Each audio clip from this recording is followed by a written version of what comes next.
નમસ્કાર મિત્રો, આપ જોઈ રહ્યા છો અમારી વેધર ન્યૂઝ ચેનલને। આજે ગુજરાતમાં સહિત દેશના અનેક વિસ્તારોમાં વાવાઝોડાને લઈને મહત્વપૂર્ણ અપડેટ સામે આવી છે, તેથી ત્યાં વિડીયો અંત સુધી જોતા રહેજો। હવામાન વિભાગના અનુમાન મુજબ આગામી કલાકોમાં રાજ્યમાં ઘણા વિસ્તારોમાં ગાજવીજ સાથે વરસાદની શક્યતા છે।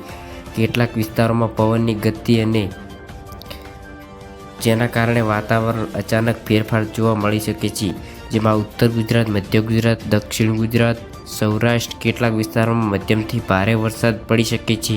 ખાસ કરીને નીચાણવાળા વિસ્તારોમાં પાણી ભરાવાની સ્થિતિ સર્જાઈ શકે છે અને ખેડૂતોને પણ પોતાનો પાક કૃષિ સાવધાન સુરક્ષિત રાખવામાં સલાહ આપવામાં આવે છે।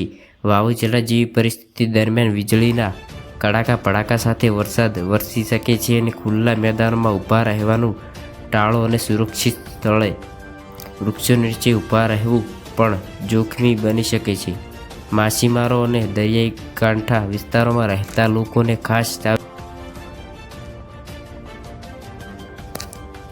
આગામી 24 કલાક હવામાન સૂચિત મહત્વ રહેવાની છે, તેથી હવામાન વિભાગમાં સતત સૂચના અને સ્થાનિક તંત્રમાં માર્ગદર્શન પર નજર રાખવી જોઈએ।